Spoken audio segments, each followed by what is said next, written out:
Hi friends, ഇന്ന് നമുക്കൊരു പത്തിലത്തോരൻ ഉണ്ടാക്കിയാലോ? കർക്കിടക മാസത്തിൽ. അതിന് വേണ്ടി ഞാൻ ഒരു ചേമ്പിൻ്റെ താള് പറിച്ചതാട്ടോ.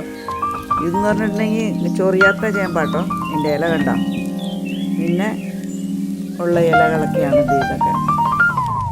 എല്ലാം എഴുതിയിട്ടുണ്ട് കേട്ടോ. ചേമ്പില എല്ലാം ഈക്വലായിട്ട് എടുത്താൽ മതി കേട്ടോ. അല്ലെങ്കിൽ പിന്നെ കൂടുതൽ ഈ ചേമ്പിൻ്റെ ഇലയും ചേനയുടെ ഇലയൊക്കെ ചേർത്താൽ ചിലപ്പോൾ ചൊറിയും.